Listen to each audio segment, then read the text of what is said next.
دا اوږدې زلفې وړې کړه زویه زوی ورته ویل چې دا فیشن ټوله دنیا خوښوي نو مور یې تندي له په لاس ټس ورکړو چې دې له جاړم چې د خور رشتې له څوک راشي نو تا خوښوي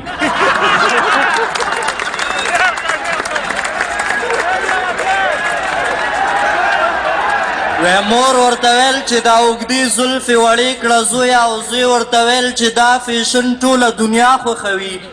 نو مور یې تندي له په لاس ټس ورکړو چې دې له جاړم چې د خور رشتې له څوک راشي نو تا خوښوي او وایي چې بیا به ټول ټاکنې کېږي څو نور غله به کابینه جوړوي د بوش اچارو نه مزه تللې ده نوي اچار به اوباما جوړوي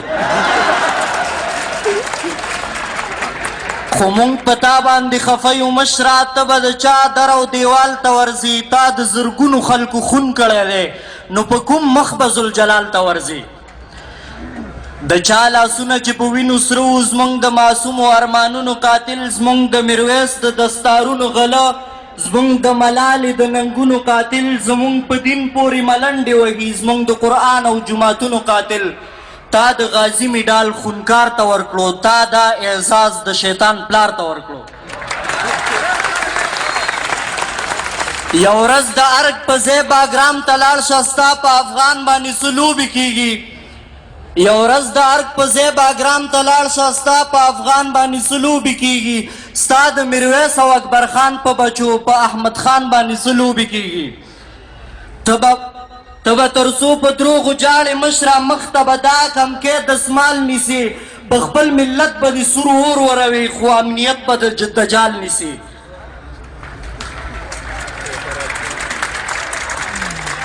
او مشره د ارګ نه لږ بهر راوځه ډېر پښتانه لري ډېر قام لري خو دا ملت له تا نه مخ اړوي خوا کې د ډېر خلک بدنام لري دا تاج او تخت به بیا هم ستا وي مشره خو اول دا پردی لښکر وباسه دا قرقل لرې کړه شمله په سر کړه لاس له چپنې نه بهر وباسه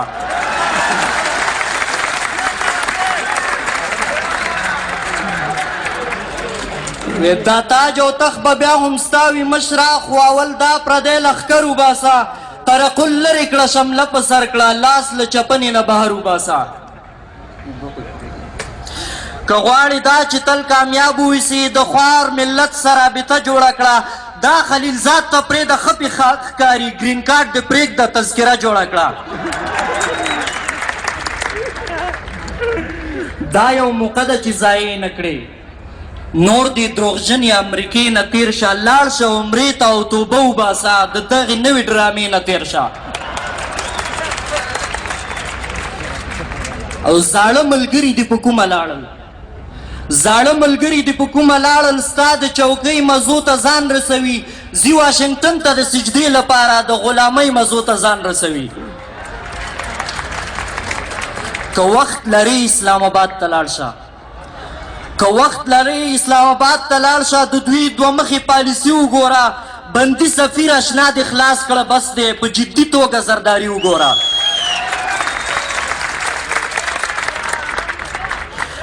که وخت لري اسلام آباد ته لاړ شه د دوی دوه مخې پالیسي وګوره بندي سفیر دې اشنا دې خلاص کړه بس دی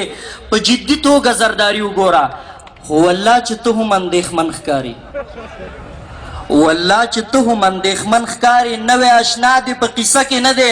بوش لا څه ښه و ته یې ښه ساتلې خو اوباما دې په قیسه کې نه دی نو زمونږ بچو ته څه ځواب لرې ته نو زمونږ بچو ته څه ځواب لرې ته چې په قیامت کې د ګریوان ونیسي والله که بیا دې 16 ساعتې خلاص کړي که امنیت دې ټول جهان ونیسي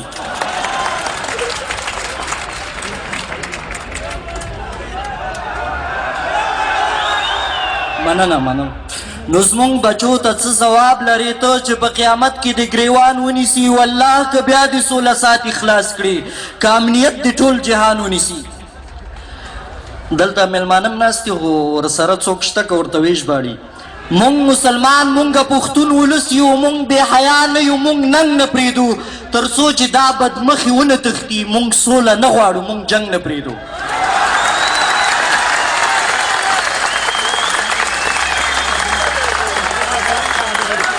زمونږ تاریخ ولولئ ځان خبر کړئ مونږ مسلمان مونږ پښتون ولس یو مونږ بې حیا نه یو مونږ ننګ نه پرېږدو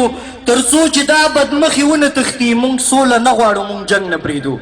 زمونږ تاریخ ولولئ ځان خبر کړئ مونږ د خالد مونږ د عمر بچي یو چا چې خیبر نه یهودیان شړلي مونږ د همغه پیغمبر بچي یو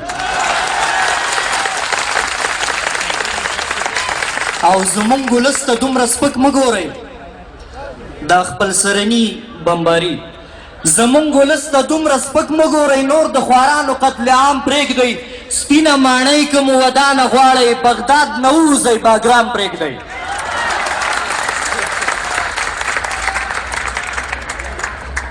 دا اوس هغه د ګاونډیانو وی ما ته یو داسې دنیا وښایي چې زه پکې لږ د سکون ساه واخلم زه مې خپل کور پکې له سره جوړ کړم دا ورک بچي مې غېږ کې بیا واخلم زه خو پیدا هم په جنګونو کې شوم زما د ژوند هره لمحه جنګ دی چېرته چې زما افغان ولس اوسیږي په هغې لار هغه کوڅه جنګ دی زه چې دا خپل غمجن بچي ووینم په ما سر وګرځي غورځېږمه زه له ډېره درده په زور چغې کړمه بیا ټوله شپه خوب کې ویرېږمه زه خو یو شان او دبدبه لرمه زما په غېږ کې اتلان پراته دي خو دا بچي مې څه بلا ووهل چې نن مې تن کې دښمنان پراته دي